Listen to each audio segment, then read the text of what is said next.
Honorable Rasamanik, we have 15 minutes. Thank you very much. I hope the clock is starting from 2:27 because I didn't want to have interruptions during my time, which is why I didn't start.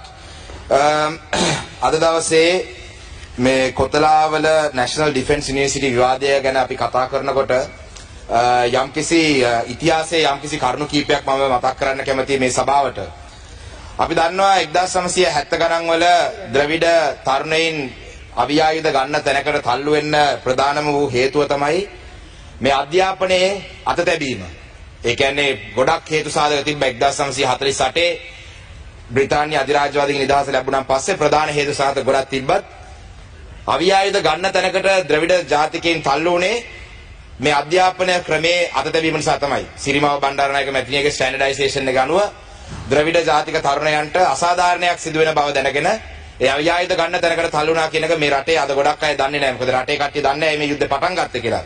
හැබැයි අපි අවසාන වශයෙන් දන්නවා එතුමියට 1980 ගණන් වල එතුමියගේ ප්‍රජා අයිතියක් නැතිලා තමයි අන්තිමට එතුමියගේ දේශපාලනය තිබ්බේ. මොකද අධ්‍යාපනය කියන්නේ රටක ඉතාමත් වැදගත් දෙයක්, සියලු දෙනාටම බලපාන දෙයක්. ඒ වගේ අවස්ථාවක තමයි අද මේ ශ්‍රී ලංකාවේ මේ කොතලාවල ඩිෆෙන්ස් යුනිවර්සිටි පනත යටතේ ලංකාවේ අධ්‍යාපන ශාස්ත්‍රයට නැවත වරක් අත තැබීමක් තමයි සිදු වෙන්නේ. මේකේ ප්‍රතිවිපාක ඉදිරි කාලයේදී දැනගන්න පුළුවන් කියන එක මේ රජය හොඳින් මතක තියාගන්න ඕනේ. අද ගත්තොත් එහෙම අපි හමුදාව මිලිටරි එක මිලිටරයිසේෂන් ත්‍රිවිධ හමුදාව සියලු දේටම මේ රටේ සම්බන්ධයි. heavy militarization is happening throughout Sri Lanka. අපි බැලුවොත් එහෙම දැන් අද කොවිඩ් පාලනය කරන්නේත් ත්‍රිවිධ හමුදාවෙන්. අපි දකිනවා කවුද අපේ හමුදාපතිතුමා ත්‍රිවිධ හමුදාවෙන් කොහොමද කොවිඩ් පාලනය කරන්න කියලා කියන්නේ. ඒ වගේම තමයි අද law and order ලංකාවේ නීතිය හා සාමය පාලනය කිරීම පිළිබඳවත් ත්‍රිවිධ හමුදාව තමයි කරන්නේ. ලංකාවේ නීතිය හා සාමය කියන්නේ පොලිසිය බාර දෙයක්. මේක ත්‍රිවිධ හමුදාවට යන්න ඕනේ. ඊටාත්ම කරගන්න බැරි තත්ත්වයක් ආවයි ත්‍රිවිධ හමුදාවට යන්න. හැබැයි අද law and order පාලනය කරන්නේ ත්‍රිවිධ හමුදාවයි. මම දැක්ක මේ ඊයේ පෙරේදා තවත් ආටිකල් එකක් Directorate for Agriculture and Livestock හමුදාව විසින් ඇග්‍රිකල්චර් හා ලයිව්ස්ටොක් සම්බන්ධවත් යම්කිසි ඩිපාර්ට්මන්ට් එකක් පටන් ගන්න කියලා ඇග්‍රිකල්චර් වලටත් අත තියලා තියෙනවා කියලා අපිට දකින්න පුළුවන්. දැන් මේ වගේ කරගෙන යන අපි දැක්ක පහුගිය කාලේ හමුදාවේ නිලධාරීවරු ගිහිල්ලා හාල් කොහෙද තියෙන්නේ කියලාත් හෙව්වා. වී ගබඩාවල. දැන් මෙහෙම කරගෙන ඇවිල්ලා අද අන්තිමට උසස් අධ්‍යාපනයටත් හමුදාව අත තියෙන තත්ත්වයක් තමයි අද ඇති වෙලා තියෙන්නේ. මේක ඉතාමත් පැහැදිලි. මෙතන කවුරු මොනවා කිව්වත් මේ ඇක්ට් එක බැලුවම මේක උසස් අධ්‍යාපන අමාත්‍යාංශය යටතේ නෙවෙයි, මේක ඩිෆෙන්ස් මිනිස්ටර් යටතේ එන පනතක්. ඒ වගේම තමයි මේකේ අපි බැලුවොත් එහෙම වයිස් චාන්සලර් පත් කරන්නේ ජනාධිපතිතුමා. ඊට අමතරව තමයි මේකේ බෝඩ් එකේ ඉන්න අය ගත්තොත් එහෙම Secretary to the Ministry of the Minister assigned the subject of defense, Additional Secretary to the Ministry of the Minister assigned to the subject of defense, Chief of Defence Staff, the Commander of the Sri Lankan Army, the Commander of the Sri Lankan Navy, the Commander of the Sri Lankan Air Force, the Vice Chancellor of the University and a nominee of the University Grants Commission and a representative of the General Treasury. I think the Honourable Minister mentioned something about a purview of the Treasury being there. I think there's only one person to observe this. But the interesting part is that the quorum for any of these board of governors meetings is 5. So naturally, these meetings could be held without any of these nominees from the Treasury or the University Grants Commission because the quorum is only 5. So today, අපි දකිනවා මේ ජනාධිපතිතුමා 2020 බලයට ආපු ගමන් භික්ෂු පිරිවෙන් අධ්‍යාපනය කරපු ඉන්ස්ටිටියුට්ස් තිබ්බ এডুকেෂන් ඉන්ස්ටිටියුට්ස්. ඒවත් UGC එක යටතට ගේන්න කියලා මහානායක හාමුදුරුවෝ තමයි කිව්වේ. මොකද මේ භික්ෂු පිරිවෙන් අධ්‍යාපනය කරන මේ යුනිවර්සිටිස් කිසිම පිළිවෙලක් නැතුව සිදු වෙනවා කියලා ජනාධිපතිතුමා බලයට ආපු ගමන් මහානායක ස්වාමීන් වහන්සේලා හාමුදුරුවෝ කියලා තමයි අන්තිමට ඒක UGC එක යටතට ගේන්න දැන් කටයුතු කරගෙන යනවා. දැන් ගෙනල්ලත් දන්නේ නැහැ. කටයුතු කරගෙන යනවා කියලා අපි දැක්ක ඒ දවස්වල මාධ්‍ය දින. ඉතින් දැන් භික්ෂුන් වහන්සේලාගේ මේ යුනිවර්සිටි එකම UGC එකට ගේන්න ඕන නම් අනිවාර්යයෙන් මේකත් ගේන්න ඕනේ. මොකද දැන් මම දැක්ක මේකේ ප්‍රධානම දේවල් තමයි මේ ඩිසිප්ලින් තියෙනවා.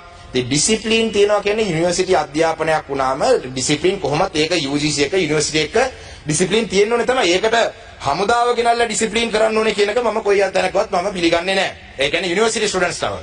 ඒ වගේ තමයි අපි දකිනවා මේකෙන් වෙන්න යන දේවල්. quality of education ඇත්තටම අඩු වෙනවා. මොකද මේකෙන් ඕන කට්ටියට ඕන කිසිම monitoring process එකක් නැතුව අය මොනවා කිව්වත් යන්න කිසිදු monitoring process එකක් නැතුව තමයි මේ උසස් අධ්‍යාපනය සිදු වෙන්නේ. කැමැති විදියට ඩිග්‍රී කරයි, කැමැති විදියට පන්ති තියේයි. අපි දකිනවා මේකේ මේ යන විදිය අනුව දැන් උදාහරණයක් වශයෙන් ගත්තොත් එහෙම කොතලාවල ඩිෆෙන්ස් යුනිවර්සිටි එකේ පළවෙනි PhD හෝල්ල අද අපේ ඉන්න ෆොරින් සෙක්‍රටරි මිස්ටර් කොළඹගේ. එතුමාට තමයි කොතලාවල ඩිෆෙන්ස් යුනිවර්සිටි එකේ තියෙන පළවෙනි මේ PhD එක. ඉතින් එහෙම PhD දෙන්න යනවා නම් ඉදිරි අනාගතයේදී මට නම් පේන විදිහට මේක මිලිටරි එකේ ඉන්න ඉහළ නිලධාරීන් ඔක්කොටම PhD දෙන්නත් දන්නේ මේක පටන් ගන්නෙ. මොකද මේ රට මිලිටරයිසේෂන් කරගෙන යන විදිහට හමුදාවේ ඉන්න ඉහළ නිලධාරීන් ඔක්කොටම PhD දීලා මිලිටරි ආණ්ඩුවක් එන කාලෙක නැත්තම් ඊළඟ ආණ්ඩුව වෙනකොට ඇමතිවරු ඔක්කොම මේ PhD හෝල්ඩර්ස් වෙයි. දැන් මේ PhD ගන්න බැරි අයට PhD දෙන්නත් දන්නේ මේක පටන් ගන්න තියෙනවා.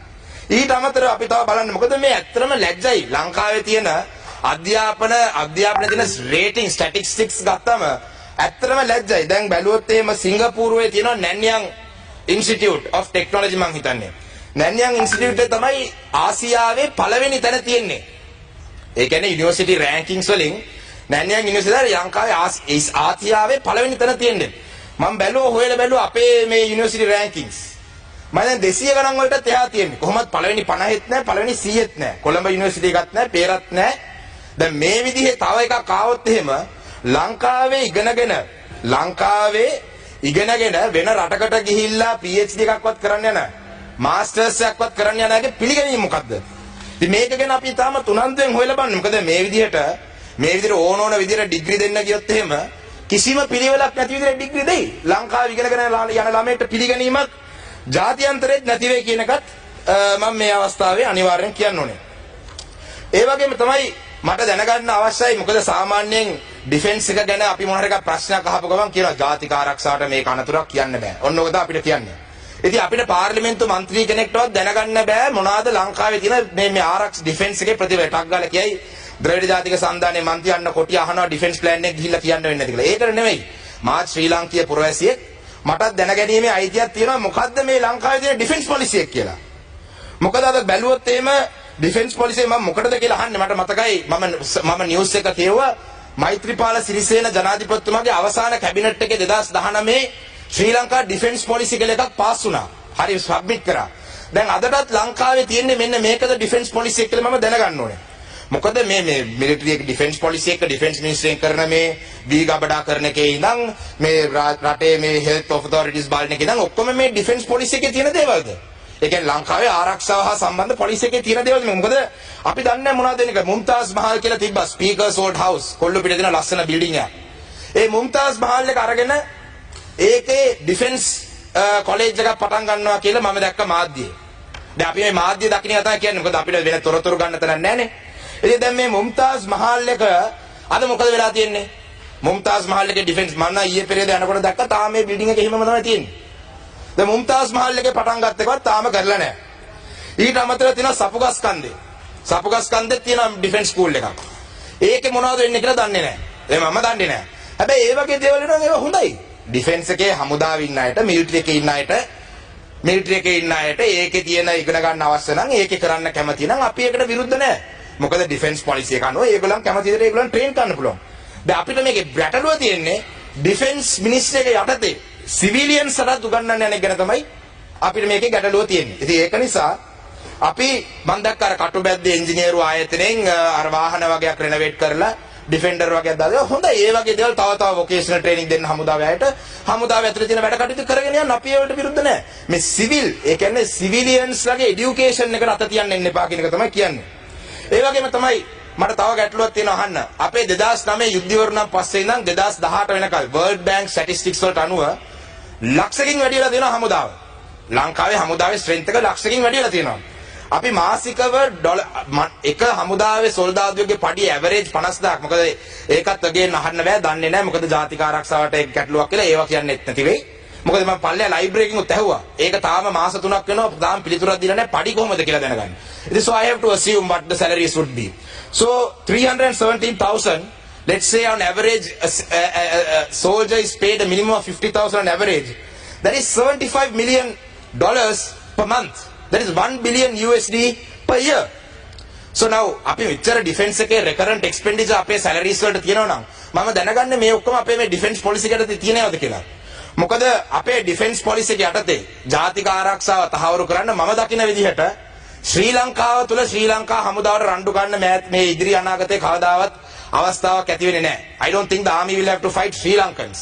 If we are to fight, we might have to fight global superpowers maybe one day. I might live to see that because I'm only 30 years old. Some of you may not, but I might live to see that. So during that time, do you think our defense policy, all these soldiers, this military is adequate? Or is that why you are preparing for that? The එහෙම අපේ හමුදාවේ strength එක වැඩි කරනවා නම් අපේ coastal areas වලට වැඩි ගන්න වෙනවා. නාවික හමුදාව වැඩි ගන්න වෙයි. අපිට තියෙන වෙයි coast එක බේර ගන්න නාවික හමුදාවෙන් තව කට්ටිය දාන්න. මොකද ලංකාවේ ඇතුලේ රණ්ඩුවක් නැත්තම් පිටින් ඇවිල්ලානේ රණ්ඩු ගන්නෙ. ඉතින් ඒක නිසා I just want to know these things because who are we planning to fight somebody with so many recurrent expenditure. ඒ වගේම තමයි චෙන්කලඩි වල මම විශේෂයෙන් කියන්න ඕනේ මේ චෙන්කලඩි වල තියෙනවා මේ අලුතෙන් පටන් අරන් මේ හමුදාවට ෂූටින් රේන්ජ් එකක්. ඒ කියන්නේ ප්‍රැක්ටිස් කරන්න. මේ ෂූටින් රේන්ජ් එක තියෙන්නේ කිරිහරක් යන පාරක. ඒ කියන්නේ it's not gazetted but කිරිහරක් යන එක. ඔය කිරිහරක්ට පුළුවන් ද ෂූටින් රේන්ජ් එකේ හමුදාව ප්‍රැක්ටිස් කරන තැන කෝකද නැද්ද කියලා බල හැංගි යන්න. ඕන තරම් ඉඩම් තියෙනවා. දැන් ඔය වගේ දේවල් මම අහන්නේ මේ ඩිෆෙන්ස් පොලිසි එක හරහා ආපු ඒවද කියන එක තමයි මගේ ගැටලුව. දැන් මේකට සාමාන්‍ය තත්ත්වයක් අනුව මේ කොතලාල් ඩිෆෙන්ස් යුනිවර්සිටි බිල් එක ගෙනත් තිබ්බනම් අපි දකිනවා GMO එක පාරට බැහැලා කෑ ගහලා හූ තියලා රණ්ඩු කරලා වතුර ගහලා ස්ටුඩන්ට්ස් දකින්න පුළුවන්. හැබැයි මේ කොවිඩ් කාලේදී ඒගොල්ලන්ට ඒ සීමා කරලා එළියට බහින්න බැරි කාලෙක මේ වගේ පනතක් ගෙනල්ලා තියෙනක ඉතාමත්ම තරයේ හෙලා දකින්න ඕනේ. මොකද රටක් ඇතුළත ඒ රටේ ඉන්න ජනතාවට දෙන්න ඕනේ මේකට විරුද්ධත්වය පෙන්වන්න. ඒ වගේම තමයි ශ්‍රී ලංකාවේ අවුරුද්දකට මම දන්න විදියට A level exam එක ලියනවා ලක්ෂ 3ක්. ඒ ලක්ෂ 3න් 40000ක් විතර තමයි මම හිතන්නේ යුනිවර්සිටි ලංකාවේ හම්බ වෙන්නේ. ඒකේ තව 12000ක් විතර යනවා පිටරට. ගිහිල්ලා පිටරට ෆොරින් ඩිග්‍රී එකක් අරන් එනවා. ඒකත් අපිට ඩොලර් මිලියන 400ක් විතර අවුරුද්දට අපේ ෆොරින් එක්ස්චේන්ජ් වියදම් වෙනවා. දැන් මේ ඉතුරු ලක්ෂ 3ට අපි මොනවද කරන්නේ? මේ ඉතුරු ලක්ෂ 3ට කරන්න we have to increase our vocational training. අපිට පුළුවන් දැන් බලන්න ලංකාවේ ටයිලර් කෙනෙක් කිව්වොත් එimhe ටයිල් කන පිට අරවන ටයිලර්ස්ලාත් ඉන්නවා. ඉලෙක්ට්‍රීෂියන්ස්ලා, ටයිලර්ස්ලා. ටයිල් අලවන අය කෑ ගහන්න එපා හැබැයි නම් මම ටයිල් අලවන නැහැ කවදාවත්. ඒ වගේ තමයි tiling, electrical work, plumbing. All these are trades. So we have to train our people. දැන් මේ ලක්ෂ 3 යුනිවර්සිටි යන්න බැරි අයට මේ වගේ ට්‍රේනින් දීලා we have to make it professional. We have to bridge the gap. අද ડોක්ටර් කෙනෙක්ගේ පඩියයි ඉලෙක්ට්‍රීෂියන් කෙනෙක් පඩියයි අතර ලොකු වෙනසක් තියෙනවා. විදේශ රටවල එහෙම නැහැ. මොකද ඒගොල්ලන් vocational training දීලා ඒගොල්ලන් මේ ඔබතුමාට තා මිනිත්තු දෙකක කාලයක් තියෙනවා. බොහොම ස්තුතියි. ඒ ටෙක්නික්ස් වල ඒගොල්ලන්ට පුරුදු කරලා that is a profession. So ඒක නිසා අපි we have to adapt instead of coming up with these defense universities and all sorts of things to give your friends PhDs. What you all should do is you all should adopt a mechanism where more people can have access to education. Look at countries like Australia. I mean there is a loan system called HECS. Where students get loans and they can study, so you can increase your university system. Those who earn above a certain income will have to repay the amount that costs for their education. The others don't have to pay. So we have to look at more progressive ideas like this rather than coming up with silly ideas to bring the higher education system also under defense. Now having said that, තවකටද අද මඩකලපො දිස්ත්‍රික්කය විතර නෙවෙයි උතුරු නැගෙනහිර දොස්තර මහත්වරුන්ට ලොකු හිඟයක් තියෙනවා. මම දන්න තරමින් පිටරට විශ්වවිද්‍යාලවල ගිහිල්ලා දොස්තර එක්සෑම් ලියලා ඇවිල්ලා අද ගොඩක් අය ඉන්නවා මේ ડોක්ටර්ස්ලා හැටියට මේ ඒගොල්ලන්ව ඇතුල් කරගන්න බැරුව. It's while the honorable minister is here, while the honorable minister is here, I don't know if it comes under his purview, but expedite this process. Make them මෙහි ලංකාවේ එක්සෑම් එකක් ලියන්න නම් ඒක ලියන්න දෙන්න. ඒගොල්ලන්ට ට්‍රේනින් දෙන්න ට්‍රේනින් මොකද අපේ පැත්තේ දොස්තර කෙනෙක් නැතුව අටෙන්ඩන්ට් කෙනෙක්ගෙන් පැන්ඩෝල් ගන්නවට වඩා අපිට හොඳයි පිටරට ගිහිල්ලා මම අටෙන්ඩන්ට්ස්ව හැල්ලුවට ලක් කරන්නේ මම කියන්නේ දොස්තර කෙනෙක් ඉන්නකොට ඒ දොස්තරට ඔයගොල්ලෝ හරි පත්වීම ලබා දීලා නැති ස්පිරිතාල වලට ගමේ ස්පිරිතාලට අවුරුදු 5ක් ට්‍රාන්ස්ෆර් නැහැ කියලාවත් යවන්න. එතකොට මේ ගමේ ස්පිරිතාලේ හරි ඒගොල්ලන් වැඩ කරයි. The last thing that I would like to say is that what Sri Lanka has come to is so terrible. දැන් මේ වගේ දේවල් ගැන හිතන්නකෝ. I would like to say something from the Reporters Without Borders article. RSF 2021. ඔබතුමාගේ කාලය අවසන්. Yes, I'm finishing මේක කියලා මම අවසන් කරන්නම්. බොහොම ස්තුතියි. Press Freedom Predators gallery. දැන් මේ Press Freedom Predators එකේ අපේ ශ්‍රී ලංකාවෙත් අපිට ඉතිරිලා තියෙනවා මේ තැනක්. අපේ ජනාධිපතිතුමා press point of order. ගරු මන්ත්‍රීතුමා ප්‍රකාශ කරපු පරිදි මමත් යුද හමුදාවේ හිටපු නිලධාරියෙක් වශයෙන් උත් කොතලාවල ආරක්ෂක විද්‍යාපීඨයේ අධ්‍යාපනය ලබපු නිලධාරියෙක් හැටියටත් එතුමා මේ නිජවීම් සංකල්පය මත ලංකාවේ දමිළ නිජබිමක් බිහි කරන්නට කැසකවන මන්ත්‍රීතුමා අපේ ඉන්න මම කියන්න එකක් තේරුම් ගත රාසමානික් you can continue with your speech. So මම කියපු විදිහට මන්න දැක්කද ටක් ගාලා නැගිටලා කිව්වා මේව ගැන කතා කරපුවම අන්න නිජබිම දෙමළ නිජබිමටයි ඉසසද්‍ය වඩා මොකද්ද තියෙන සම්බන්ධතාවය?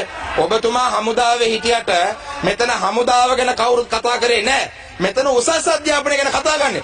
ඔබතුමාගෙන් මම අහනවා අඩුම ගානේ මේ කොතලාවල ඩිෆෙන්ස් යුනිවර්සිටි බිල් එක ඔබතුමාද කියවුවද එන්න කලින්? රාසමානික් මහත්මයා ඔබතුමාගේ කතාව අවසන් කරන්න. ඉතින් ඔබතුමිය ආව නිස්සබ්ද කරන කතාව අවසන් කරන්න. කොහොමද මම කතා ගන්නෙ? මට පුරුදු නෑ ඔහම කෑ ගහලා. මට ඔන්න ඔය මේ ශ්‍රී ලංකාවේ පාර්ලිමේන්තුවේ හරි මේ Press Freedom Predators කියන ආටිකල් එක 100% හරි. Press Freedom Predators එකේ තියෙනවා මාධ්‍යයට නිදහසක් තියෙන්නේ කොහොමද පාර්ලිමේන්තුවේ අදහස් ප්‍රකාශ කරන්න නැතිකොට අපේ ජනාධිපතිතුමාගේ නම දාලා තියෙනවා මේ ප්‍රෙඩේටර් කෙනෙක් හැටියට. ඔබතුමාලා වගේ කට්ටියගේ මේ රෝහිත අබේගුණාද මැතිතුමා ඔබතුමාට මිනිස්සු විශ්ව කාලයක් ටයිම් වෙන්නේ නැහැ. ගරු මූලාසනාරූඪ මන්ත්‍රීතුමිය ඔබතුමිය ස්තුතිවන්ත වෙනවා විශේෂයෙන්ම ජෙනරල් ශ්‍රීමත් ජෝන් කොතලාවල ජාතික ආරක්ෂක විශ්වවිද්‍යාල පනත් කෙටුම්පත ඉදිරිපත් කරන වෙලාවේදී අවස්ථාව ලබා දීම සම්බන්ධයෙන් ගරු මන්ත්‍රීතුමිය මේ අවස්ථාවේදී රාසමානික් මන්ත්‍රීතුමා මම මේ කියන වචනේ you have to මේ හමුදාවේ ගියා කියලා කියනවා මට පරයා කියලා කියනවා. මේකද හමුදාවේ ගෙන්නුවේ? කවුද පරයා කියලා කිව්වේ දැන්? ලැජ්ජයි. Remove it from the answer. What is going on? Rohitha අබේගුණාද මැතිතුමා ඔබතුමාගේ කතාව කරන්න. ගරු